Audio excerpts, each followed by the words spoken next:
Rahim. Assalamu alaikum dear students. I am Ataur Rahman. I am teaching you biology in step anti-test session. Today we will study lecture number 11 and the topic is cell division. So for the content of today's topic, let's move towards the board.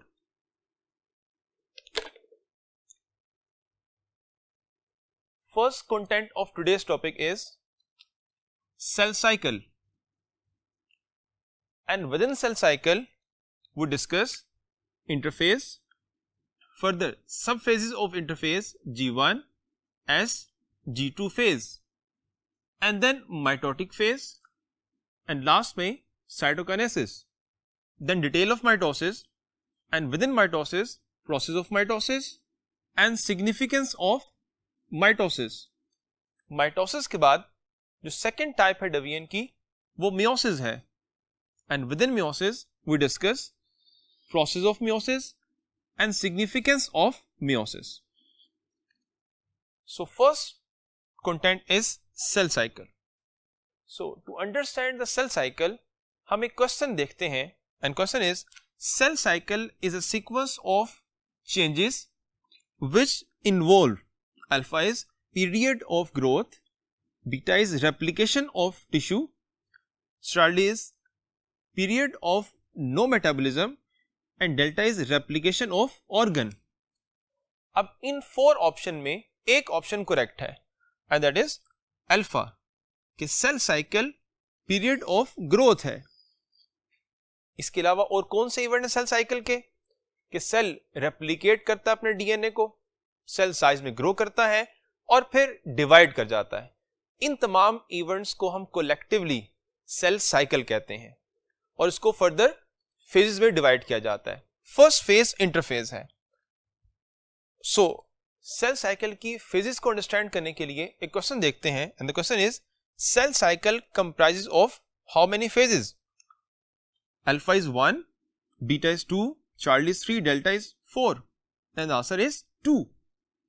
1 is the interphase, second is the M phase या उसे हम कहते हैं mitotic phase and the interphase is further divide into 3 phases. One is the G1 phase, second is S phase and third one is G2 phase and M phase is the dividing phase. अब G1, S, G2 इनमें कौन से events होते हैं इन्हें देखने से पहले एक और बहुत इंपॉर्टेंट पॉइंट है और वो G नोड फेज का है कि G node phase is not the phase of cell cycle because it's a phase of cell life cycle, क्योंकि G node phase cell cycle से आउटसाइड आती है. हम पढ़ेंगे कि जब सेल डिवाइड करता है इसे हम कहते हैं पोस्ट माइटोटिक फेज. तो पोस्ट माइटोटिक फेज में सेल लीव करता है जी1 फेज को और एंटर होता है जी नोड फेज में. और ह्यूमन बॉडी में किसी एक पर्टिकुलर टाइम में जो मोस्ट ऑफ सेल हैं वो किस फेज में एग्जिस्ट करते हैं, वो जी नोड फेज में एग्जिस्ट करते हैं. दैट्स मीन अगर आपको क्वेश्चन आ जाए कि मोस्ट ऑफ सेल किस फेज में है तो आप जी नोड कहेंगे. और अगर किसी सेल की एग्जांपल हो, फॉर एग्जांपल अगर न्यूरॉन सेल की एग्जांपल हो कि न्यूरॉन सेल इस वक्त किस फेज में है तो आप कहेंगे वो जी नोड फेज में है. मसल सेल इस वक्त किस फेज में है तो आप कहेंगे वो जी नोड फेज में है. इसी तरह से बोन सेल किस फेज में है तो आप कहेंगे वो जी नोड फेज में है.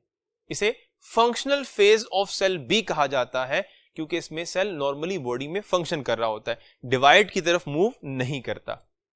और इसी स्टेज में सेल हाईली डिफरेंशिएट भी होता है बिकॉज फंक्शन कर रहा है तो फंक्शन करने के लिए जो उसको स्ट्रक्चर चाहिए वो भी इसमें क्या होता है, डेवलप होता है. That's mean as compare to the other different phases सबसे हाईली सेल डिफरेंशिएट कब होगा, वो जी नोड फेज में होगा. तो ये बात आपने याद रखनी है for the multiple choice question. इन फेजेस की फर्दर डिटेल स्टडी करने के लिए हम मूव करते हैं towards the next part of the board.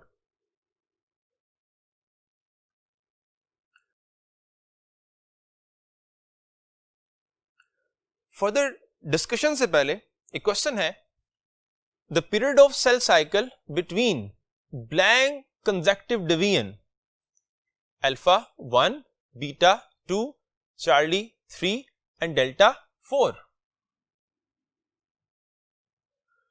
That's mean यहां पे लिंक है डेफिनेशन ऑफ इंटरफेस, यानी ये इंटरफेस की डेफिनेशन पूछी गई है कि इंटरफेस क्या है. So interface is a gap between two consecutive division. That's mean जब एक सेल बनता है और ये इंडिकेट हो रहा है कि ये सेल बना एक डिवीजन में और फिर उस गैप में गुजरेगा जिसके बाद दोबारा डिवाइड कर जाएगा, तो इस डिवीजन और नेक्स्ट डिवीजन, इन कंसेक्टिव डिवीजन के दरमियान जो गैप है उस गैप को हम इंटरफेस कहते हैं. और ये सेल साइकिल की फर्स्ट फेज है. इंटरफेस को मिसलीडिंगली रेस्टिंग फेज भी कहा जाता है कि इसमें सेल रेस्ट है. दैट्स मीन रेस्टिंग नेम से इंडिकेट हो रहा है कि कोई काम नहीं होगा, जबकि ऐसा कहना गलत है क्योंकि इस दौरान बहुत ज्यादा मेटाबॉलिक एक्टिविटीज हो रही होती हैं. हम ये नहीं कह सकते कि interface is a resting phase.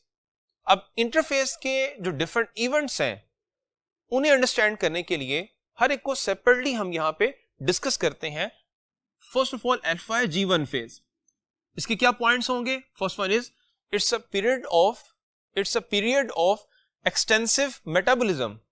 That's mean इसमें बहुत ज्यादा क्या होती है? मेटाबॉलिज्म होती है, बहुत ज्यादा केमिकल रिएक्शंस होते हैं. क्यों होते हैं? क्योंकि इसमें सेल डिफरेंट एंजाइम बनाता है और उन एंजाइम की वजह से और डिफरेंट कंटेंट की वजह से सेल साइज में ग्रो भी करेगा. एंड देन नेक्स्ट क्या इवेंट है? फर्स्ट वन इज हमने कहा period of extensive metabolism, second is grow in size, third one is specific enzymes are synthesized, and the next one is nucleotide synthesize, यानी DNA को synthesize करने के लिए जो उनका बिल्डिंग ब्लॉक है, जो उनका सब यूनिट है, वो G1 फेज में क्या होगा? प्रोड्यूस होगा. एंड देन इसका टाइम ड्यूरेशन है 9 आवर्स का होता है इन द ह्यूमन बीइंग. और इसको एक और नेम भी हम प्रपोज करते हैं और वो पोस्ट माइटोटिक है. दैट्स मीन एक डिवीजन जब होगी उसके बाद जो सेल बनेगा तो सबसे पहले किस फेज में एंटर होगा? वो G1 फेज में एंटर होगा. दैट्स मीन ये भी क्वेश्चन बन सकता है कि आफ्टर द डिवीजन, माइटोसिस के बाद सेल किस फेज में एंटर होता है? तो रिमेंबर दैट कि वो G1 में होता है, इसीलिए इसको पोस्ट माइटोटिक फेज भी कहा जाता है.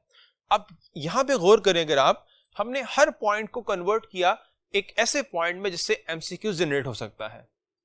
एंट्री टेस्ट में यही आपने पॉइंट याद रखना है कि जब भी आप बुक को पढ़ेंगे तो आप उस टॉपिक को, उस लाइन को देखेंगे with the I of multiple choice question, कि उस पॉइंट से कौन सा क्वेश्चन जनरेट हो सकता है. इसी एस्पेक्ट से नेक्स्ट सेकंड अगर हम देखें, जो बी यहां पे गिवन है, एस फेज है. S stand for synthesis. That's mean ये सिंथेसिस फेज कहलाती है. क्यों कहलाती है? बिकॉज इसमें क्या होता है? रेप्लिकेशन प्रोसेस होता है. डीएनए से डीएनए मॉलिक्यूल बनेगा और इसमें अमाउंट ऑफ डीएनए डबल हो जाएगी. लेकिन इसके साथ साथ आपकी बुक में ये लिखा हुआ है कि इसमें क्या होता है? क्रोमोसोम नंबर डबल हो जाते हैं. लेकिन एक बात आप याद रखें, आपको पता है कंसेप्चुअल ये पॉइंट है कि इंटरफेस में एज सच क्रोमोसोम एग्जिस्ट नहीं करते. इंटरफेस में तो क्रोमेटिन मटेरियल होता है, क्रोमेटिन मटेरियल डबल होगा, बट बुक में वर्डिंग लिखी है तो आप उसको याद करेंगे और अगर क्वेश्चन आ गया तो आपने बुक के अकॉर्डिंगली ही आंसर करना है. सो ये लॉन्गेस्ट फेज है और टाइम ड्यूरेशन कितना है? 10 आवर्स का है in the human being. Specially ये जो टाइम ड्यूरेशन हम बता रहे हैं यहां पर, ये ह्यूमन बीइंग के रेफरेंस से है. सो एस फेज सबसे लॉन्गेस्ट है और उसमें क्या होता है? डीएनए रेप्लिकेट करता है. ये उसके इवेंट्स आपने याद रखने हैं. देन G2 फेज, इसे हम प्री माइटोटिक फेज भी कहते हैं. G2 phase basically mitotic phase से पहले होती है. इसमें क्या होगा? Energy storage for chromosome movements. क्योंकि नेक्स्ट जो फेज है mitotic phase, prophase, metaphase, anaphase, उस फेज में क्रोमोसोम की मूवमेंट होती है. पहले वो ऑर्गेनाइज्ड होंगे, विद इन साइटोप्लाज्म डिस्पर्स कर जाएंगे, एंड विद इन साइटोप्लाज्म फिर वो सेंटर में ऑर्गेनाइज होंगे, फिर वो ऑपोजिट पोल की तरफ मूव करेंगे. सो ये जो मूवमेंट ऑफ क्रोमोसोम है, इसके लिए एनर्जी रिक्वायर्ड होती है. तो G2 फेज में वो एनर्जी स्टोर होगी. इसके अलावा क्या होगा? आरएनए बनेगा and plus microtubules for spindle formation क्या होगा? स्पिंडल फाइबर क्या होगा? सिंथेसाइज होंगी. अब यहां पे पॉइंट आपने याद रखना है कि अगर आपको क्वेश्चन आए कि जो स्पिंडल फाइबर हैं उनकी कंपोजिशन क्या है, और एक क्वेश्चन ये आ सकता है आपको कि माइक्रोट्यूब्यूल्स की कंपोजिशन क्या है, इन दोनों में डिफरेंस है। अगर क्वेश्चन हो रिगार्डिंग द स्पिंडल फाइबर्स तो आप कहेंगे आरएनए एंड माइक्रोट्यूब्यूल, ये दोनों मिलकर बना रहे हैं क्या, स्पिंडल फाइबर्स। और अगर क्वेश्चन आए रिगार्डिंग माइक्रोट्यूब्यूल्स तो आप कहेंगे प्रोटीन बेसिकली माइक्रोट्यूब्यूल्स को बना रही होती है। तो ये डिफरेंट पॉइंट्स को आपने याद रखना है। और जो टाइम ड्यूरेशन है वो 4.5 आवर्स का है, दैट्स मीन 4 घंटे और 30 minute. And the last one is shortest phase, but ये पॉइंट याद रखना है कि ये शॉर्टेस्ट फेज ऑफ इंटरफेज है। इंटरफेज की शॉर्टेस्ट है, as a whole cell cycle की जो शॉर्टेस्ट फेज है वो एम फेज है, जिसका ड्यूरेशन कितना है, 30 मिनट्स का है। सो अगर क्वेश्चन आपको हो कि शॉर्टेस्ट फेज ऑफ इंटरफेज, तब आप G2 कहेंगे, और अगर क्वेश्चन हो कि shortest phase of cell cycle तो फिर आप एम फेज कहेंगे। और ये एम फेज और उसके अलावा डिफरेंट जो अदर फेजेस हैं उनकी डायग्राम में पॉइंट मेंशन है। फॉर एग्जांपल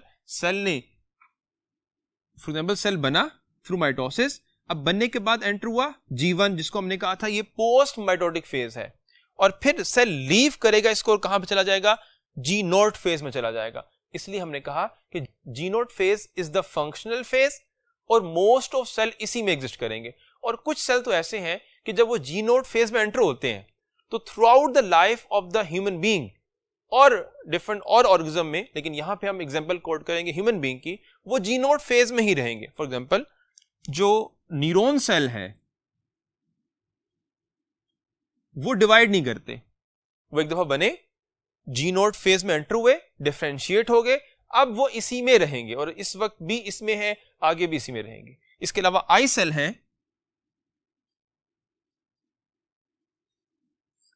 वो भी G0 फेज में ही है। और बहुत सारे एग्जांपल भी हैं, लेकिन आपकी बुक में 2 एग्जांपल गिवन है, neuron cell and the eye cell. उसके बाद अगर बाकी जो सेल्स को देखें हम, फॉर एग्जांपल एपिथेलियल लाइनिंग के सेल्स हैं या कुछ और डिफरेंट बॉडी के सेल्स हैं, वो G0 फेज में है, लेकिन जब उनको सिग्नल दिया जाएगा, जब उनको केमिकली स्टिमुलेट किया जाएगा, तो वो G0 फेज को लीव करेंगे, एंटर होंगे G1 में, और फिर G1 में ये सारे इवेंट्स करेंगे and then enter within S phase. S phase से further G2 phase, G2 phase से डिवाइड करेंगे, 2 सेल बनेंगे और फिर वो एंटर हो जाएंगे अगेन G1 से लीव करके G0 फेज में। नॉर्मली हमारी बॉडी में होता है। सो सेल हमेशा G1 फेज में नहीं रहेगा, वो G1 में जब आएगा तो लीव करके G0 की तरफ जाएगा। तो ये सेल साइकिल में जो इंटरफेज है उसके डिफरेंट पॉइंट्स आपने याद रखने हैं। इसमें एक और पॉइंट गिवन है, यानी अगर ड्यूरेशन हम कैलकुलेट करें, इसको एड अप करें, तो ह्यूमन बीइंग में जो सेल साइकिल है, एक सेल 1 दिन में डिवाइड करेगा, जबकि यीस्ट में यही जो एस्पेक्ट है वो 90 मिनट्स का है।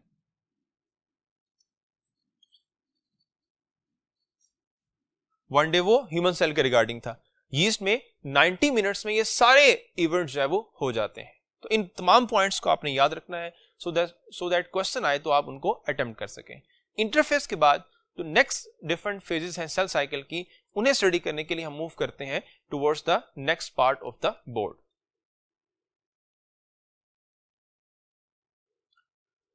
Second phase of the cell cycle, जिसको हमने एम फेज कहा था, M phase stand for mitotic phase, यानी इसमें माइटोसिस होगी। And what is the definition of mitosis? इसमें क्या होता है, एक सेल डिवाइड करता है और 2 सेल बनाता है, यानी हम कहते हैं this one is the parental cell और ये 2 क्या है, डॉटर सेल है। सो एक पेरेंटल सेल डिवाइड करेगा और 2 डॉटर सेल बनाएगा, लेकिन उसमें क्या इवेंट होगा कि अगर इसमें सपोज दैट हम कहते हैं कि 40 क्रोमोसोम है, तो डॉटर सेल में भी क्या होगा, 40 क्रोमोसोम ही एग्जिस्ट करेंगे। So similar number of chromosome, ये माइटोसिस का इंपॉर्टेंट फीचर है कि जब सेल डिवाइड करता है थ्रू माइटोसिस तो उसमें क्रोमोसोम नंबर चेंज नहीं होते। उसके बाद माइटोसिस के बारे में एक और पॉइंट है बहुत इंपॉर्टेंट कि mitosis can take place in, alpha option है हैप्लॉइड सेल, बीटा ऑप्शन है डिप्लॉइड सेल, चार्ली ऑप्शन है haploid and diploid, and delta is triploid.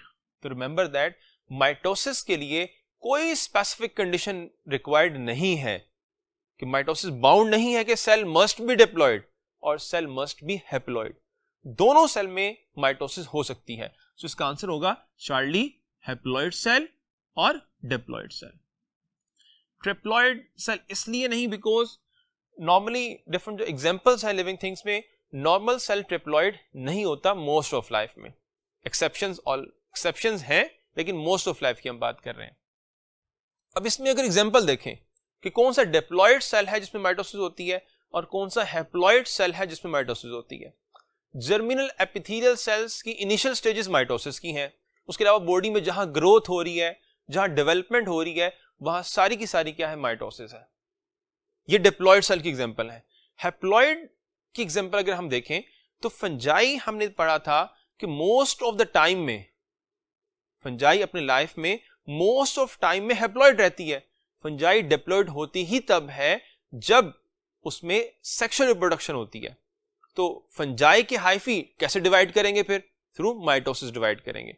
और स्पोर कैसे बनेंगे उनमें, थ्रू माइटोसिस बनेंगे, क्योंकि एसेक्सुअल रिप्रोडक्शन स्पोर हैप्लॉइड होंगे किसमें, विद इन द फंजाई। तो हैप्लॉइड सेल की एग्जांपल आपने याद रखनी है, ये फंजाई में और इस तरह से कुछ और ऑर्गेनिज्म में भी है। सो माइटोसिस की अकरेंस के बाद next one is phases of the mitosis. 2 phases हैं, one is called as karyokinesis, second is the cytokinesis. Karyokinesis, karyo का मतलब होता है nucleus. So what is karyokinesis? It's a division of nucleus. आपने definition याद रखनी है कि it's a division of nucleus. And what is cytokinesis? It's a division of cell. अब यहां पे पॉइंट याद रखना है कि डिफरेंट स्टूडेंट्स ये समझते हैं कि cytokinesis is the division of cytoplasm. Cytoplasm divide तो होता है लेकिन उसकी डिवीजन से सेल डिवाइड हो जाता है, इसलिए हम साइटोकाइनेसिस की डिवीजन एज अ होल यही करते हैं कि it's a division of the cell. तो अगर क्वेश्चन में आपको आ जाए तो आपने डिवीजन ऑफ सेल को मार्क करना, बिकॉज यही एग्जैक्ट और सही पॉइंट है। क्वेश्चन है how many centrioles are found in a non dividing cell. अब यहां पे जो की पॉइंट है इस क्वेश्चन का वो नॉन डिवाइडिंग है, दैट्स मीन जब सेल डिवाइड नहीं कर रहा। तो नॉन डिवाइडिंग सेल में आंसर होगा 2, बिकॉज सेंट्रियोल पेयर फॉर्म में एग्जिस्ट करते हैं। तो एक नॉन डिवाइडिंग सेल में 2 सेंट्रियोल, दैट्स मीन 1 पेयर होगा। और डिवाइडिंग का वर्ड हम कर दें, इसको रिमूव कर दें और डिवाइडिंग हो तो फिर क्या होगा, फिर आंसर डेल्टा 4, दैट्स मीन उसमें 2 पेयर्स एग्जिस्ट करेंगे। एक सेंट्रियोल इस तरह से होता है पेयर, एक पेयर यूं एग्जिस्ट करता है और सेकंड पेयर क्या होता है, यूं एग्जिस्ट करता है। तो ये पॉइंट हो गया रिगार्डिंग द सेंट्रियोल। और एक और इंपॉर्टेंट पॉइंट कि सेंट्रियोल वो ऑर्गेनेल है जो within the cell bipolarity के रिस्पॉन्सिबल है, यानी सेल में जो 2 एंड्स जनरेट होते हैं ड्यूरिंग द माइटोसिस और ड्यूरिंग मियोसिस, उसकी रिस्पॉन्सिबल ऑर्गेनेल कौन है, तो वो भी क्या होगी, सेंट्रियोल होगी। सेकंड एक और क्वेश्चन है how many sets of microtubules originate from each pair of centrioles. यानी जब सेंट्रियोल डुप्लीकेट होगी and just start of prophase या ऑपोजिट एंड की तरफ जाएगी, तो वहां पर जब पहुंचेगी तो उससे कितने सेट ऑफ माइक्रोट्यूब्यूल्स ओरिजिनेट होंगे, सिंगल की बात की जा रही है। तो आंसर इसमें आएगा अल्फा 3। एक सिंगल सेंट्रियोल पेयर से 3 सेट क्या होते हैं, ओरिजिनेट होते हैं, ऑर्गेनाइज होते हैं। And as a whole cell में कितने सेट फिर ऑर्गेनाइज होंगे, एज अ होल सेल में दोनों सेंट्रियोल पेयर से 6 सेट ऑफ माइक्रोट्यूब्यूल्स क्या होंगे, ऑर्गेनाइज होंगे। 3 वन साइड पे और 3 दूसरे एंड के ऊपर। और वो क्या होते हैं, वो बेसिकली एस्टर होते हैं और स्पिंडल होते हैं। इन एस्टर और स्पिंडल में आपने पॉइंट याद रखना है कि वो फाइबर जो रेडिएट आउटवर्ड होगा वो एस्टर है और ये वन सेट होगा। और आउटवर्ड का मतलब यहां से देखें डायग्राम में कि दिस वन इज सेंट्रियोल, तो बाहर की तरफ यानी टुवर्ड्स सेल मेम्ब्रेन। इनवर्ड का मतलब टुवर्ड्स साइटोप्लाज्म है, लेकिन यहां पे outward that's mean towards cell membrane. Second spindle है, स्पिंडल के 2 पॉइंट हैं। फर्स्ट ऑफ ऑल इसमें कितने सेट होंगे, 2 सेट होंगे। सेकंड इज ये रेडिएट करेगा inward, that's mean towards the cytoplasm. और इसमें फर्दर टाइप्स हैं। One type is called as kinetochore, यानी स्पिंडल जो इनवर्ड रेडिएट हो रहे हैं इनमें से कुछ को हम किनेटोकोर कहेंगे, और ये वो फाइबर होंगे जो बाइंड करेंगे किनेटोकोर रीजन के साथ। और सेकेंडली पोलर माइक्रोट्यूब्यूल्स, ये वो ट्यूब्यूल्स हैं जो दूसरे एंड से आने वाले, फॉर एग्जांपल यहां भी एक सेंट्रियोल पेयर है, यहां से आने वाले फाइबर के साथ जो अटैच होंगे उन्हें हम कहेंगे पोलर माइक्रोट्यूब्यूल्स। और बुक में एक स्पेसिफिक वर्ड यूज किया गया है कि पोलर माइक्रोट्यूब्यूल्स बेसिकली इंटरडिजिटेट होते हैं। डिजिट्स का मतलब होता है फिंगर। अगर अपनी फिंगर को यूं ऐसे पेनिट्रेट करें तो हम इसे कहते हैं इट्स अ इंटरडिजिटेट्स, तो they are called as the polar microtubules. So ये पॉइंट आपने याद रखना है। और इनको कलेक्टिवली हम कहते हैं माइटोटिक ऑपरेटर्स, जिसमें दो कंपोनेंट होंगे, one is the aster, second is the spindle. अब एस्टर और स्पिंडल, इनकी कंपोजिशन क्या है? They are made up of microtubules and plus small amount, trace का वर्ड है, ट्रेसेस ऑफ आरएनए, यानी बहुत कम अमाउंट में आरएनए एग्जिस्ट करेगा। So this is the mitotic operators. Division को फर्दर पढ़ने से पहले टू इंपॉर्टेंट पॉइंट्स हैं जिनको आपने क्लियर करना है, जिसमें से एक क्रोमेटिन है and second is chromosome. Chromatin हम कहते हैं कि fine thread like structure within the nucleus of non dividing cell, यानी जब सेल डिवाइड नहीं कर रहा तब सेल में क्रोमेटिन ऑब्जर्व होगा, और कैसा होगा? फाइन थ्रेड लाइक स्ट्रक्चर होगा। And what is chromosome? Thin thread होगा इनिशियली थिन थ्रेड होगा। कितनी थिकनेस होगी? 0.25 माइक्रोमीटर से 50 माइक्रोमीटर, और ग्रेजुअली थिक होगा, और फिर जब थिक होगा तो हम कहेंगे फाइनली वो क्या है? वो ये क्रोमोसोम है। और इस एक क्रोमोसोम में इसके दो क्रोमेटिड है एंड इन्हें कहते हैं, they are called as sister chromatids.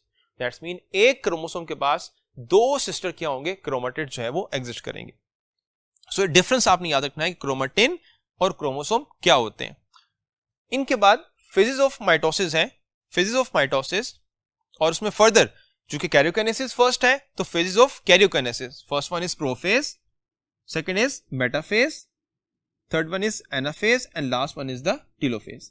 In phases के इवेंट्स को पढ़ने के लिए हम मूव करते हैं towards the next part of the board. Dear students, चूंकि हम प्रोफेज, मेटाफेज, एनाफेज, टेलोफेज को पढ़ रहे हैं फॉर द एंटीटेस्ट सेशन, इसमें डिफरेंट पॉइंट्स को आपने याद रखना है, और एक पॉइंट डायग्राम के रेफरेंस से है और सेकंड पॉइंट उनमें इवेंट्स के रेफरेंस से है। दोनों पैटर्न से क्वेश्चन आ सकता है, क्योंकि अगर डायग्राम गिवन हो और आपसे कहा जाए कि जो डायग्राम आपको नजर आ रही है इसमें सेल किस फेज में है, तो वो आप बता सके, और दूसरा अगर स्टेटमेंट में कोई इवेंट मेंशन हो और आपसे पूछा जाए कि ये इवेंट किस फेज का है, तो अगर आपको याद होंगे तो आप इन तमाम इवेंट्स को रिलेट कर सकते हैं फेज के साथ। तो फर्स्ट ऑफ ऑल देखें, प्रोफेज फर्स्ट इवेंट क्या है? क्रोमेटिन गेट्स कंडेंस, यानी जो अभी हमने पढ़ा है क्रोमेटिन ये कंडेंस होता है और क्रोमोसोम में कन्वर्ट होता है। सेकेंड इवेंट क्या है? न्यूक्लियर एनवेलप डिसअपीयर, यानी जो न्यूक्लियस के अराउंड बाउंड्री है ये डिसअपीयर होना शुरू हो जाएगी, तो nuclear envelope disappears. Third one is nuclear material release in cytoplasm, यानी जब न्यूक्लियर एनवेलप डिसअपीयर हो जाएगा, गायब हो जाएगा, तो जो भी कंटेंट है विद इन द न्यूक्लियस वो कहां पे आ जाएगा? विद इन साइटोप्लाज्म, जिससे साइटोप्लाज्म मजीद विस्कस हो जाएगा। So nucleoli disappear. So what is nucleoli? Nucleoli या न्यूक्लियोलस इसे हम कहते हैं, जो कंडेंस और डार्कली स्टेन स्ट्रक्चर है विद इन द न्यूक्लियस, और वो चूंकि क्रोमेटिन है, जब क्रोमेटिन कंडेंस हो रहा है तो वो भी क्या हो जाएगा? डिसअपीयर हो जाएगा। So chromatin, so nucleoli disappear. Mitotic operators organized, यानी जो स्पिंडल फाइबर है और एस्टर है वो क्या होंगे? ऑर्गेनाइज हो जाएंगे। And last one is the cytoplasm become viscous. और डायग्राम में आपको नजर आ रहा है कि इसमें डिफरेंट इवेंट्स में ये जो है ये लेट प्रोफेज है। हर फेज को फर्दर हम डिवाइड करते हैं, अर्ली प्रोफेज जिसमें उसके इवेंट स्टार्ट होंगे और जब एंड हो जाएंगे तो वो लेट फेज कहलाएगी, यानी लेट प्रोफेज। और लेट प्रोफेज एक्चुअल में स्टार्ट है किस चीज का? मेटाफेज का, उसे हम कहेंगे अर्ली मेटाफेज। इसी तरह से आगे फर्दर हम उसको डिस्कस करेंगे। सो ये नजर आ रहा है आपको डायग्राम में कि सेंट्रियोल ऑपोजिट एंड पर है, एस्टर बन चुके हैं, स्पिंडल बन चुके हैं, लेकिन स्पिंडल अभी अटैच नहीं हुए विद द क्रोमोसोम, लेकिन पोलर माइक्रोट्यूब्यूल्स आपस में इंटरडिजिटेट हो चुके हैं। So this one is the end of the prophase. इसी से क्या होगा? स्टार्ट होगी metaphase. And what is metaphase? First event क्या होगा? स्पिंडल फाइबर अटैच, और कहां पे अटैच होंगे? With the chromosome. और स्पिंडल फाइबर में से स्पेशली किनेटोकोर फाइबर अटैच होंगे। सेकंड क्या होगा, अलाइनमेंट ऑफ क्रोमोसोम्स, यानी जब स्पिंडल फाइबर अटैच होंगे विद द क्रोमोसोम तो वो क्रोमोसोम्स को मूव करवाएंगे और वो सेंटर में उनको लाइन अप कर देंगे। सो अलाइनमेंट ऑफ क्रोमोसोम, एंड इसी को कहेंगे वो क्या है, वो मेटाफेज प्लेट है। यानी ये सेंटर में क्या होगा, क्रोमोसोम ऑर्गेनाइज होंगे। अब अगर ये ह्यूमन सेल हो तो इसमें कितने क्रोमोसोम ऑर्गेनाइज होंगे, तो आंसर है 46। एक सिंगल क्रोमोसोम के साथ, this is the one chromosome, इस सिंगल क्रोमोसोम के साथ एक एंड से, यानी इस एंड से कितने किनेटोकोर फाइबर अटैच हो रहे हैं, तो आंसर होगा 1। और अगर बात करें दूसरे एंड से कितने हो रहे हैं, तो भी आंसर क्या है, 1। अब अगर हम टोटल कैलकुलेट करें तो एक क्रोमोसोम के साथ 2 किनेटोकोर फाइबर अटैच हैं। दैट्स मीन अगर ह्यूमन सेल की बात हो तो मेटाफेज में एज अ होल कितने किनेटोकोर फाइबर अटैच होंगे विद द 46 क्रोमोसोम, तो आंसर होगा 92, बिकॉज एक के साथ 2 एंड विद 46 92 हो जाएंगे। और यहीं पे अगर हम बात करें नंबर ऑफ क्रोमेटिड की, तो क्रोमोसोम 46 है, हर एक क्रोमोसोम के पास 2 सिस्टर क्रोमेटिड्स हैं, तो एज अ होल कितने क्रोमेटिड इसमें एग्जिस्ट करेंगे, तो उसका आंसर होगा अगेन से 92। यानी इस वक्त सेल में 92 क्रोमेटिड हैं एंड 46 क्रोमोसोम है। देन जब ये बाइंडिंग हो जाएगी, सो this is the end of the metaphase. और जो एंड ऑफ मेटाफेज है वो बेसिकली स्टार्ट ऑफ क्या है, एनाफेज है। और एनाफेज के इवेंट्स क्या है कि मोस्ट क्रिटिकल फेज है, सबसे इंपॉर्टेंट फेज है माइटोसिस की, इस रेफरेंस से, बिकॉज इसमें क्या होता है, जो डिवीजन है वो सेंट्रोमियर की होती है और क्रोमोसोम ऑपोजिट एंड की तरफ मूव करते हैं।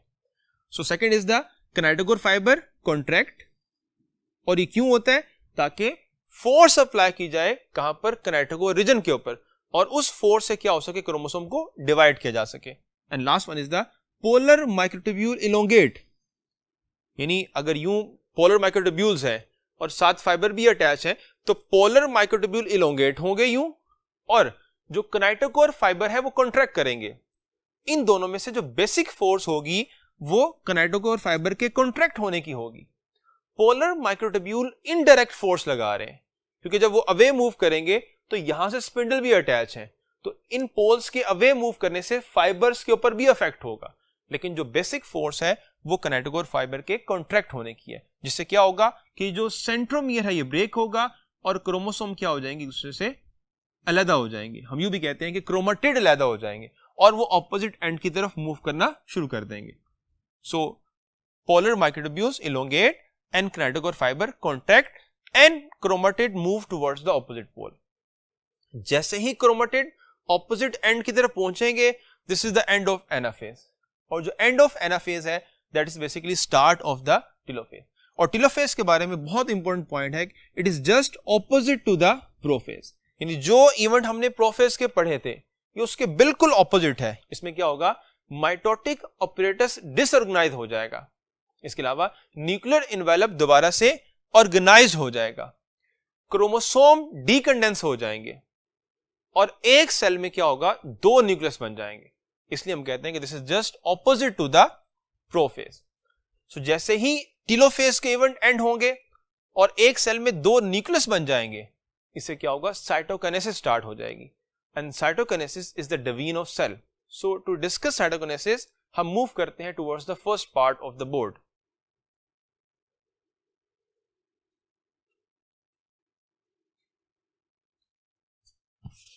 Dear students, after karyokinesis, let's discuss cytokinesis.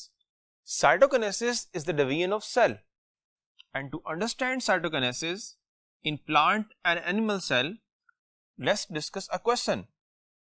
Cytokinesis in animal cell is initiated by alpha is ester, beta is spindle fibers, Charlie is actin and myosin, and delta is contractile ring.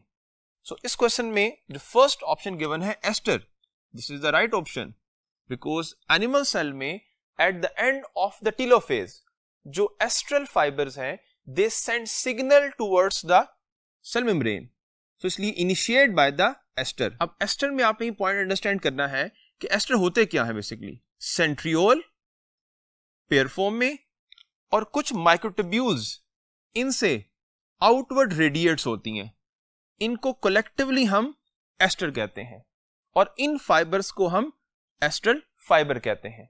सो ये point याद रखना है। उसके बाद next actin and myosin के बारे में point है। कब ये आंसर होगा? ये उस वक्त होगा कि एस्टर फाइबर किसको इनिशिएट करेंगे, किसको एक्टिवेट करेंगे, या फिर कंडक्टाइल रिंग किन प्रोटीन से मिलकर बनता है, तब आप आंसर करेंगे एक्टिन एंड मायोसिन।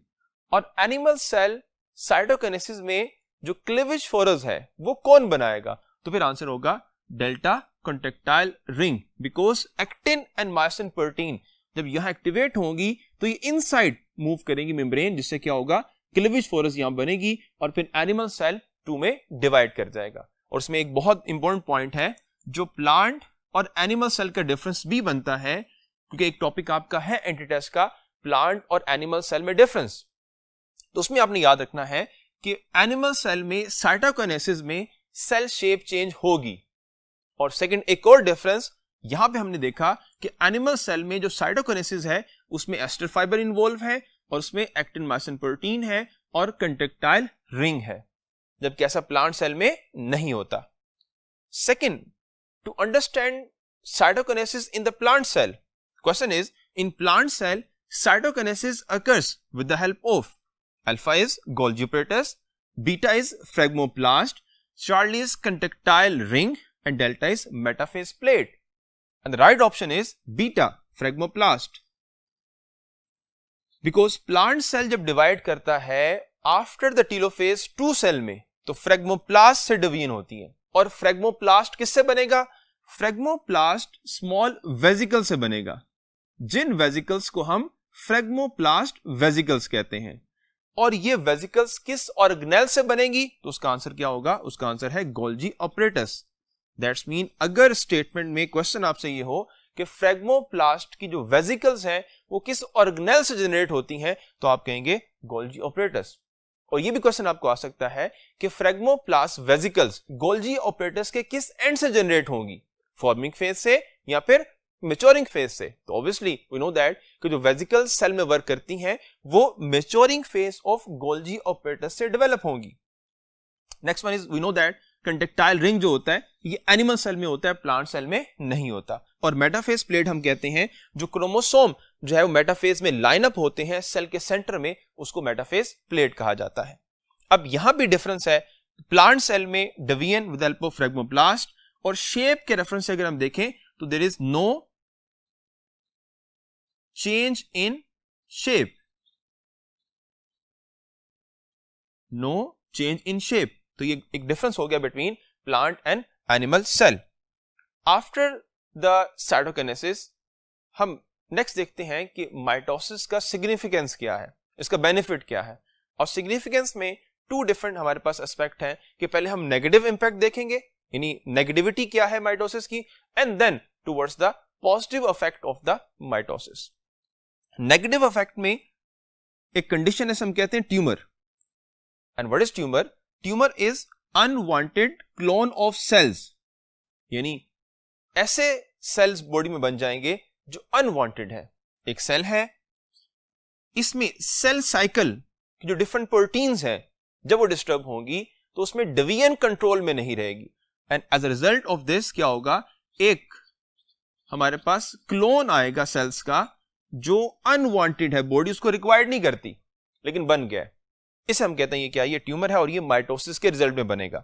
रीजन क्या है, इसकी कॉजेज क्या है? म्यूटेशन इसकी रीजन है कि वो प्रोटीन्स जो रेगुलेट कर रही हैं सेल साइकिल को, उनमें म्यूटेशन होगी और वो रिलेट करती है जीन के साथ। दैट्स मीन जीन में म्यूटेशन होगी और उससे प्रोटीन डिस्टर्ब हो जाएगी और सेल साइकिल कंट्रोल में नहीं रहेगी, उससे ट्यूमर होगा। सो म्यूटेजेंस आर द फैक्टर्स जो म्यूटेशन कॉज करवाते हैं। और यहां से लिंक करें इस टॉपिक को विद चैप्टर नंबर 20, वहां म्यूटेशन का डिटेल टॉपिक आपने पढ़ा हुआ है कि म्यूटेशन को हम 2 कैटेगरी में क्लासिफाई करते हैं। एक क्रोमोसोमल म्यूटेशन है जो क्रोमोसोम लेवल पर होगी, और सेकंड पॉइंट म्यूटेशन है जो बेस लेवल पर होती है। और वहां पे डिफरेंट फर्दर टाइप भी मेंशन है, पॉइंट म्यूटेशन की एंड क्रोमोसोमल म्यूटेशन की, और रीजन म्यूटेजेंस जिसमें रेडिएशंस हैं और हैवी मेटल्स हैं। और कितनी म्यूटेशन, ये भी ऑब्जेक्टिव के लिए इंपॉर्टेंट है, मिनिमम 3 और मैक्सिमम 20 म्यूटेशन जो है that will leads towards the cancer और ट्यूमर। अब नेक्स्ट इफेक्ट ऑफ म्यूटेशन क्या होगा, यानी जब म्यूटेशन अकर होगी तो उससे क्या चेंज आएगा कि एक नॉर्मल सेल ट्यूमर सेल में कन्वर्ट हो जाएगा। म्यूटेशन के दो इफेक्ट जो हमने देखे, one is cell break contact and second is proliferate unlimitedly. ये दो इफेक्ट कैंसरस ट्यूमर से रिलेट करते हैं, जो कि एक टाइप है ट्यूमर की जिसको मैलिग्नेंट ट्यूमर भी कहा जाता है, जिसको हम आगे फर्दर डिस्कस करेंगे। लास्ट जो पॉइंट है वो है characteristics of cancer cell. First one is कि ये लेस डिफरेंशिएट होगा, और second is high nucleus to cytoplasmic ratio होगी, और थर्ड पॉइंट एक और है कि इसका जो टेम्परेचर है, जो हीट है, इस पॉइंट की ज्यादा होगी, बिकॉज मैनी टाइम माइटोसिस हो रही है तो मेटाबॉलिक एक्टिविटीज ज्यादा होंगी, इसलिए इसकी heat as compared to the other body part वो ज्यादा होगी। So to discuss the types of tumor, let's move towards the next part of the board. Types. Two different types हैं, one is the benign tumor and second is the malignant tumor. Benign tumor की properties क्या है कि ये small होगा in size और plus ये localised होगा। दैट्स मीन जिस भी एरिया में डेवलप हुआ है, सपोज दैट अगर ये लिवर में है तो अगर ये यहां पर है तो बहुत स्मॉल इन साइज होगा और ये लोकलाइज्ड यहीं पे रहेगा, यहां से फर्दर प्रोलिफरेट नहीं करेगा। सेकंड, मैलिग्नेंट ट्यूमर है जो डीलोकलाइज होता है, और अभी हमने बात पढ़ी भी इससे पहले कि ये ज्यादा जो है वो डेंजरस होता है और इसके साथ साथ ये प्रोलिफरेट करता है। किस तरह से? टू डिफरेंट वे है, invasive and metastatic. Invasive locally है, दैट्स मीन उसी ऑर्गन में, सपोज दैट अगर ये लिवर में यहां डेवलप हुआ है तो ये लिवर में ही सेकेंडरी एरिया बनाएगा ग्रोथ का और इस तरह से लिवर में प्रोलिफरेट करेगा। But with in the metastasis ये यहां से सेल रिमूव होगा और ब्लड वेसल में आ जाएगा। जो ब्लड सर्कुलेशन है उसमें आने के बाद ब्लड इसको डिफरेंट बॉडी पार्ट्स में लेके जाएंगे और किसी और बॉडी पार्ट में जाकर ये सेटल्ड होगा और वहां पे डिवाइड करना शुरू करेगा और वहां पे भी ट्यूमर को जनरेट कर देगा। हम इसे कहते हैं ये मैलिग्नेंट ट्यूमर है। अब चूंकि पहले हमने कहा कि ये मैलिग्नेंट ट्यूमर लेस डिफरेंशिएट है और प्रोलिफरेट करेगा और हाई टेम्परेचर रखेगा, तो बिनाइन ट्यूमर की एग्जांपल आपकी बुक में दो गिवन है जिसमें ये पॉइंट है कि ये नॉर्मल सेल की तरह बिहेव करता है, जबकि जो मैलिग्नेंट ट्यूमर है वो नॉर्मल सेल की तरह बिहेव नहीं करता, इसलिए डेंजरस होता है as compare to benign tumour. एक चैप्टर 17 में एग्जांपल है विद इन पेंक्रियाज। पेंक्रियाज के बीटा सेल के ट्यूमर की बात की गई है और वहां पे स्टूडेंट्स ये समझते हैं कि जब ट्यूमर हो जाएगा तो सेल वर्क नहीं करेंगे, जबकि ऐसा नहीं है। वो बेनाइन ट्यूमर है, वो सेल वर्क करेंगे और सिक्रीशन इंक्रीज करेगी। और सेकेंड एग्जांपल गिवन है within the adrenal gland. वहां पे ये पॉइंट मेंशन है कि अगर ट्यूमर हो जाए with in the inner part of the adrenal gland तो वहां पे क्या होता है, एंड्रोजन की प्रोडक्शन हाई हो जाती है, और अगर ये ट्यूमर फीमेल में हो तो that leads towards the development of secondary sexual characteristics of male with in female body. ऐसा क्यों होता है? Because of the high production of androgen, क्योंकि वहां पर बेनाइन ट्यूमर है। ये दो एग्जांपल आपकी बुक में गिवन है। After the negative effect, next is the positive significance of the mitosis. That's mean कि इसका सिर्फ नेगेटिव इफेक्ट नहीं, हमारे लिए बेनिफिशियल भी है। क्या बेनिफिट है? First of all genetic continuity. That's mean कि अगर किसी ऑर्गेनिज्म में सपोज दैट हम कहते हैं 26 क्रोमोसोम है और इन 26 क्रोमोसोम में जो जीन्स हैं उनका पैटर्न जो है, उनका जो सीक्वेंस है वो इसकी जनरेशन में सिमिलर होगा, उसमें कोई वेरिएशन क्रिएट नहीं होगी, यानी सिमिलर कैरेक्टरिस्टिक क्या होंगे, पास होंगे। सेकंड है रीजनरेशन। दैट्स मीन अगर एनिमल्स और प्लांट्स या बाकी डिफरेंट जो ऑर्गेनिजम्स हैं, अगर उनका कोई बॉडी पार्ट डैमेज होता है या टूट जाता है, इवन इन सम केस, तो वो एनिमल्स या वो प्लांट दोबारा से उसको डेवलप करवा लेते हैं।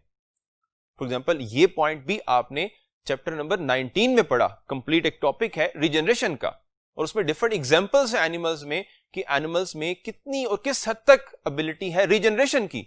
उसमें एग्जांपल थी स्टार फिश की, लॉबस्टर की, ह्यूमन बीइंग की, और डिफरेंट एनिमल्स की। सो आपने वो रिलेट करना है इसको। Next one is the tissue culture and cloning, और ये पॉइंट भी सेकंड ईयर के चैप्टर में गिवन है बायोटेक्नोलॉजी में, कि हम प्लांट के टिश्यूज को या एनिमल के टिश्यूज को आइसोलेट करते हैं और कल्चर करवाने के बाद उससे आइडेंटिकल प्लांट्स बनाते हैं, जो कि हमारे लिए बहुत फायदेमंद है। सो हमने ये एस्पेक्ट किसका यूज किया? माइटोसिस का यूज किया, और आज हमें इसका बहुत बेनिफिट होता है। देन है एसेक्सुअल रिप्रोडक्शन, ये जो हमने बात की स्टार्ट में कि सेम जीन ट्रांसफर हो रही है, ये स्पेशली उन ऑर्गेनिजम्स में है जिनमें एसेक्सुअल रिप्रोडक्शन होती है। And last one is development and growth. जितने भी मल्टी सेलुलर एनिमल्स और प्लांट्स हैं उनमें ये फिनोमेना बहुत इंपॉर्टेंट है, बिकॉज प्लांट और एनिमल की डेवलपमेंट में फर्टिलाइजेशन होती है और जाइगोट एक सिंगल सेल होता है, बट प्लांट्स और एनिमल्स मल्टी सेलुलर हैं।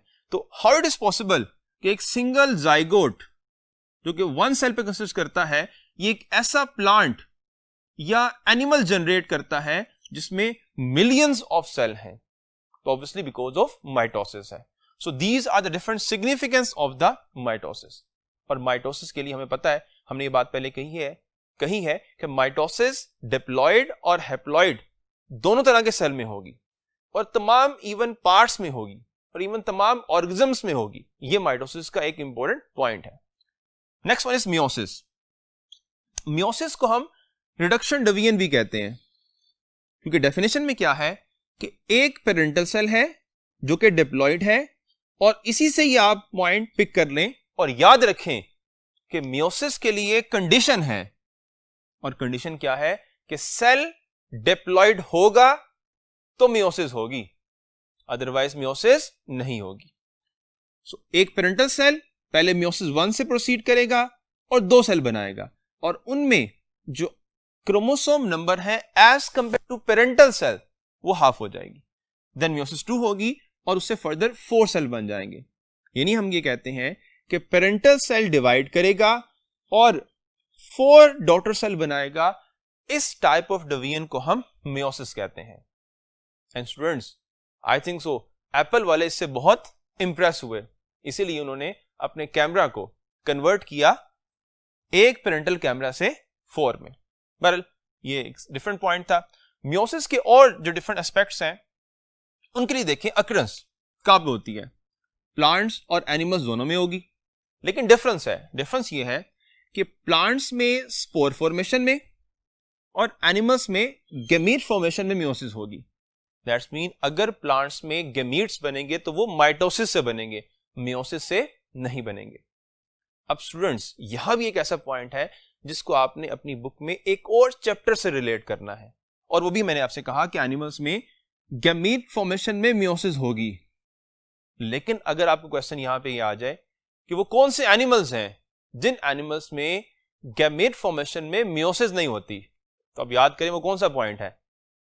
आई थिंक सो आपको याद आ गया होगा कि 18 चैप्टर में आप लोगों ने पढ़ा कि हैप्लॉइड पार्थिनोजेनेसिस, यानी हैप्लॉइड ऑर्गेनिज्म है और हैप्लॉइड से ही बना है, यानी फीमेल में हैप्लॉइड एग है, वही डेवलप करेगा और हैप्लॉइड मेल ड्रोन्स बनेंगे। ये एग्जांपल आप याद रखें कि वो कौन से एनिमल्स हैं जिनमें थ्रू माइटोसिस गैमीट्स बनते हैं। एक्सेप्शंस हर जगह एग्जिस्ट करती हैं। नेक्स्ट वन इज सब स्टेजेस ऑफ मियोसिस। मियोसिस की 2 फर्दर सब स्टेजेस हैं, मियोसिस 1 जिसको हम रिडक्शन डिवीजन कहते हैं, एंड मियोसिस 2 जो जस्ट लाइक माइटोसिस है इवेंट्स के एतबार से। जिस तरह से पैटर्न इवेंट्स का होता है माइटोसिस में, सेम वैसे ही मियोसिस 2 में होता है। अब मियोसिस 1 हम कहते हैं एक्चुअल रिडक्शन फेज है, और इसकी फर्दर 2 फेजेस होंगी। One is the interphase and second is the M phase. अब जो इंटरफेज है मियोसिस की या मियोसिस 1 आप कहें उनकी, तो उसमें एक पॉइंट याद रखें, क्योंकि हमें पता है कि इंटरफेज के 3 फर्दर इवेंट्स हैं। G1, S and G2। लेकिन यहां पे आपने मल्टीपल चॉइस क्वेश्चन के लिए याद रखना है कि मियोसिस की इंटरफेस में G2 एग्जिस्ट नहीं करेगी, क्योंकि S फेज के बाद क्या होता है, क्रोमेटिन कंडेंस होना शुरू हो जाता है and condensation is a property of prophase, इसलिए हम कहते हैं कि G2 फेज एग्जिस्ट नहीं करेगी। लेकिन स्टूडेंट्स ये बात समझते हैं, ये कंसेप्ट बना लेते हैं कि अगर G2 फेज नहीं है तो उसके इवेंट्स भी नहीं है। लेकिन ये बात याद रखें कि G2 फेज इतनी इंपॉर्टेंट है या उसके इवेंट्स इतने इंपॉर्टेंट हैं कि without the events of G2 phase further division proceed नहीं हो सकती। और रिकॉल करें कि क्या इवेंट्स थे। फर्स्ट ऑफ ऑल था माइक्रोट्यूब्यूल्स बनेंगी and second is energy accumulate होगी for the movement of chromosome. So events होते हैं, लेकिन इवेंट्स कहां पे होते हैं, प्रोफेज 1 में होते हैं, बिकॉज एस फेज के बाद क्या स्टार्ट हो जाएगी, प्रोफेज 1 स्टार्ट हो जाएगी। चूंकि मर्ज हो गई इसलिए हम उसको करते हैं निग्लेक्ट, हम कहते हैं प्रोफेज स्टार्ट हो गई है तो G2 जो है उसमें एग्जिस्ट नहीं करेगी।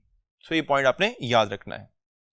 सो prophase 1 first feature longest phase है among the meiosis 1 and meiosis 2 भी, and with a comparison of metaphase of mitosis भी, क्योंकि इसकी फर्दर 5 डिफरेंट जो है वो क्या है, फेजेस हैं। कौन कौन सी फेज है, first one is the leptotene, second is zygotene and then pachytene, fourth one diplotene and fifth one is the diakinesis. अब इन डिफरेंट फेजेस ऑफ प्रोफेज 1 में जो पॉइंट्स आपने याद रखने हैं जो आपके एमडीके टेस्ट के लिए इंपॉर्टेंट है वो कौन कौन से हैं। फर्स्ट ऑफ ऑल लेप्टोटीन में फर्स्ट इवेंट है क्रोमोसोम कंडेंस होंगे और क्या हो जाएंगे, विजिबल, शॉर्ट एंड थिक। यानी यही अगर पॉइंट मैं स्टेटमेंट में कन्वर्ट कर दूं तो आंसर क्या होगा, लेप्टोटीन। सेकंड पॉइंट आपने याद रखना है कि इसमें क्या होता है, cell increase in size. So question आपको आ सकता है कि इन तमाम इवेंट्स में से सेल इंक्रीज इन साइज कब करता है, तो वो लेप्टोटीन में है। नेक्स्ट इसका इवेंट है homologous chromosome start getting close to each other, then इसका टाइम ड्यूरेशन है few hours में होगा। सो टाइम ड्यूरेशन भी आ सकता है कि इनमें से कौन सी फेज है जो few hours तक रहेगी। देन जाइगोटीन है, इसमें क्या होगा, pairing starts and that's mean कि सिनेप्सिस क्या होगा, प्रोसेस या फिनोमेना स्टार्ट होगा। एंड टाइम ड्यूरेशन क्या है, लास्ट फॉर डेज, ये इसका टाइम है, लास्ट 4 डेज ये इसका टाइम है।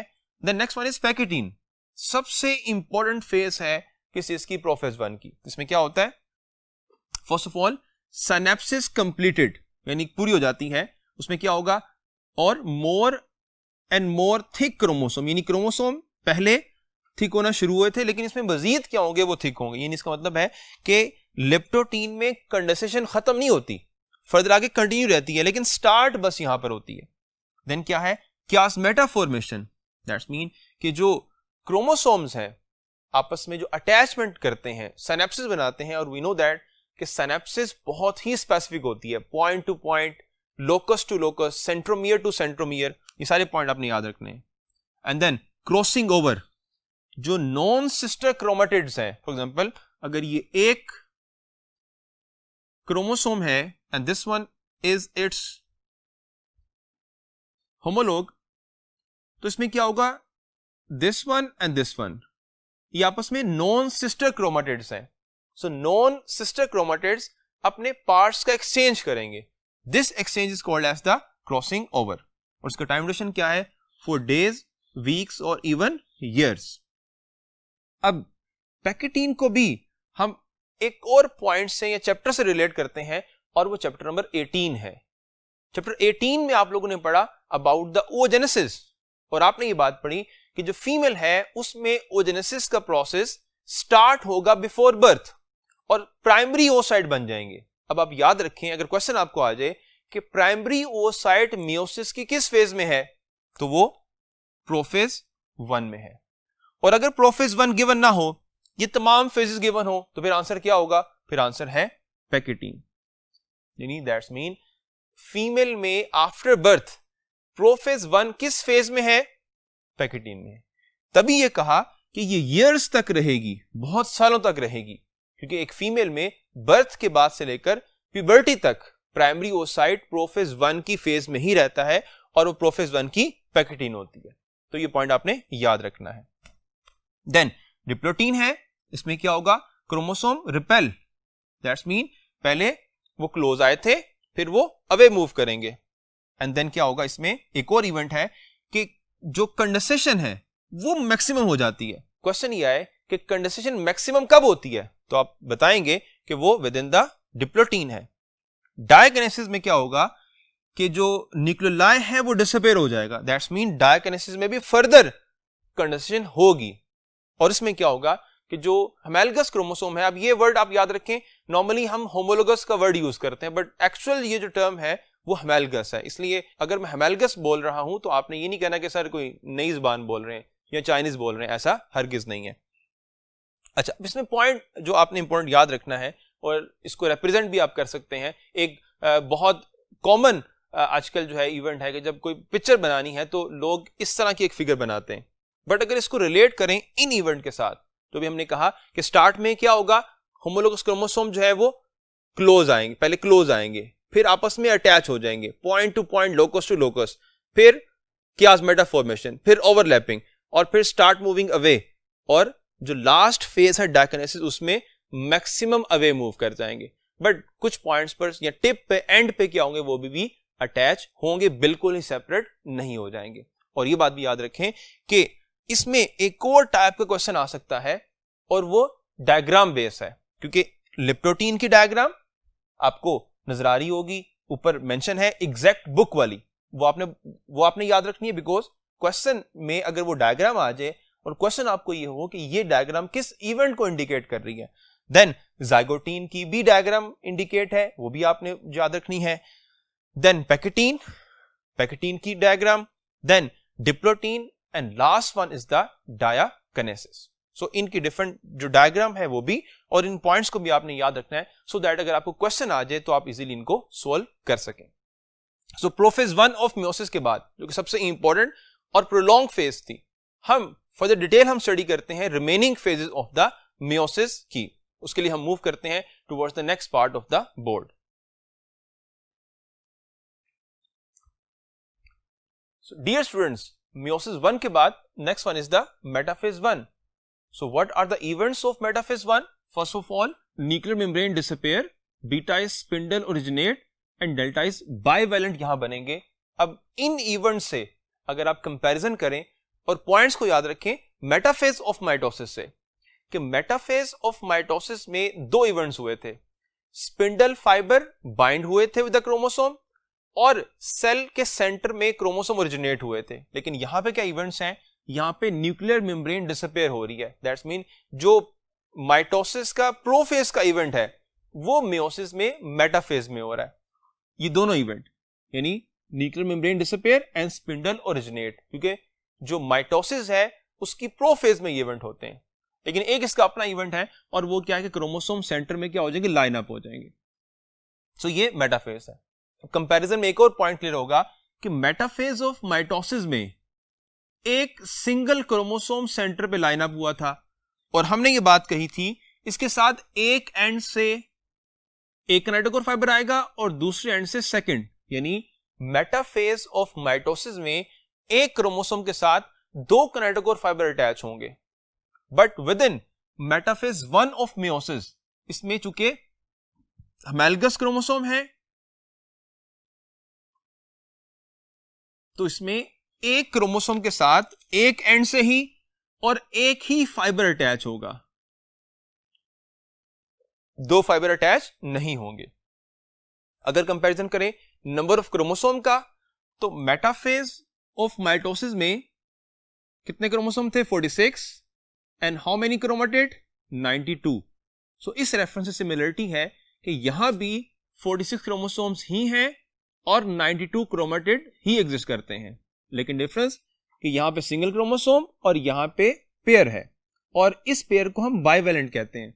बाइवेलेंट में क्या होगा, 4 क्रोमेटिड एग्जिस्ट करेंगे, इसमें क्या है, 2 क्रोमेटिड है। तो ये कंपैरिजन याद रखना है between metaphase 1 and metaphase of the mitosis. Metaphase 1 के बाद एनाफेज, जिसके दो इवेंट्स हैं, kinetochore fibres contract and polar fibre elongate. So ये दो इवेंट्स वही हैं जो एनाफेज ऑफ माइटोसिस में होते हैं। दैट्स मीन इस रेफरेंस से डिफरेंस नहीं है, यानी क्रोमोसोम को सेपरेट करने के लिए जो फोर्स अप्लाई होती है उस बेस पे डिफरेंस नहीं है। लेकिन डिफरेंस क्या है कि एनाफेज 1 में जो फोर्स अप्लाई होगी तो उससे जो एक पेयर के मेंबर्स हैं वो सेपरेट होंगे, नहीं ये मेंबर इस तरफ मूव करेगा और ये दूसरे एंड पे मूव करेगा, जबकि एनाफेज ऑफ माइटोसिस में ऐसा नहीं हुआ था। उसमें एक क्रोमोसोम का जो सेंट्रोमियर रीजन है, जो एक सेंट्रोमियर बना हुआ था वो सेपरेट हुए थे, यानी क्रोमाटिड सेपरेट हुए थे, जबकि यहां पर क्या होगा, क्रोमोसोम सेपरेट होंगे। सो इस रेफरेंस से यहां पर रिडक्शन हो रही है, जबकि यहां पर रिडक्शन यानी एनाफेज में रिडक्शन नहीं हुई थी, लेकिन एनाफेज 1 में क्या होगा, रिडक्शन होगी एक एंड के रेफरेंस से। सेल में तो उतना ही है, लेकिन जो एक एंड है उस पर 23 और दूसरे एंड पे क्या होगा, 23 क्रोमोसोम होंगे, जबकि एनाफेज ऑफ माइटोसिस में दोनों एंड पर 46 एंड 46 क्रोमोसोम ही थे, उनमें रिडक्शन नहीं हुई थी। तो ये डायग्राम इंडिकेट कर रही है कि ये पोलोमाइक्रोट्यूब्यूल्स हैं और ये क्रोमोसोम अपने एंड पर पहुंच चुके हैं, और जैसे ही एंड पर पहुंचेंगे तो क्या होगा, it's the end of the anaphase 1 या लेट एनाफेज जिसे हम कहते हैं। And late anaphase is the start of the telophase. क्या इवेंट्स हैं, हमने पहले भी बात की है कि telophase is just opposite to prophase, लेकिन यहां पर टीलोफेज किसी हद तक ऑपोजिट होगी मेटाफेज के, क्योंकि विदिन मियोसिस 1 जो न्यूक्लियर इनवेलप डिसअपीयर हुआ था वो मेटाफेज में हुआ था, वो मेटाफेज में हुआ था, जबकि माइटोसिस में न्यूक्लियर इनवेलप डिसअपीयर प्रोफेज में हुआ था। So first event is nuclear membrane reorganize, second is nucleus reappear, that's mean वही रिलेट करता है कि जब मेम्ब्रेन बनेगी तो न्यूक्लियस अपेयर हो जाएगा, and third one is the chromosome decondense, यानी जो क्रोमोसोम थे वो क्रोमेटिन में कन्वर्ट हो जाएंगे, और एक सेल में क्या होगा, 2 न्यूक्लियस होंगे। It's a karyokinesis of meiosis 1। इसके बाद साइटोकाइनेसिस सेम ऐसे ही कि क्लीवेज फरो, और फिर ये मिड तक फ्यूज करेगी और एक सेल 2 में डिवाइड कर देगा। इसके बाद इसमें स्टार्ट होगी मियोसिस 2, लेकिन इन सेल से मियोसिस 2 तक एक शॉर्ट इंटरफेज है, और इस शॉर्ट इंटरफेज में एक पॉइंट आपने याद रखना है कि इस शॉर्ट इंटरफेस में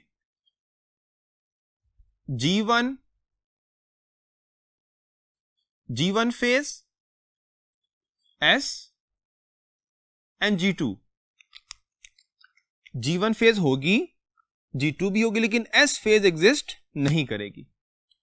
इंटरफेज ऑफ मियोसिस 1 में G2 फेज लैग कर रही थी, और यहां पर क्या होगा, S फेज एग्जिस्ट नहीं करेगी। बाकी इवेंट्स जो हैं वो बिल्कुल सिमिलर हैं, लेकिन एक पॉइंट बहुत इंपॉर्टेंट है, आप याद रखें कि इस एक सेल में हर एक क्रोमोसोम के साथ उसकी कॉपी अटैच है, यानी अगर इस एक सेल में 23 क्रोमोसोम है तो हर एक के साथ उसकी कॉपी अटैच है। बिकॉज स्टूडेंट्स कंफ्यूज होते हैं कि अगर इसमें 23 है तो आगे कैसे 23 मेंटेन रहेंगे, तो उसकी रीजन ये है कि इसमें 23 क्रोमोसोम हैं, लेकिन इसमें एक पॉइंट है कि हर क्रोमोसोम के साथ कॉपी भी मौजूद है, इसलिए आगे 23 इक्वली क्या हो गए, ट्रांसफर हो जाएंगे। सो इस रेफरेंस से जो मियोसिस 2 है वो जस्ट लाइक अ माइटोसिस है।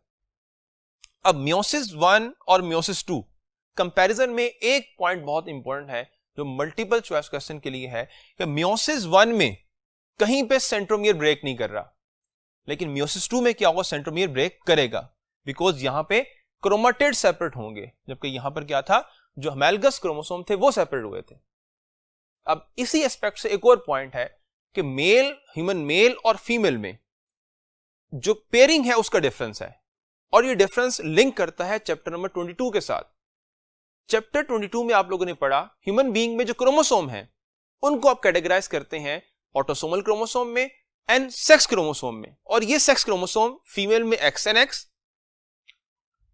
और मेल बॉडी में XY होगा। सो अगर पेयरिंग होगी हेमैलगस क्रोमोसोम की तो फीमेल बॉडी में तमाम के तमाम जो पेयर बनेंगे वो हेमैलगस ही होंगे, 22 ऑटोसोमल और एक एक्स क्रोमोसोम का।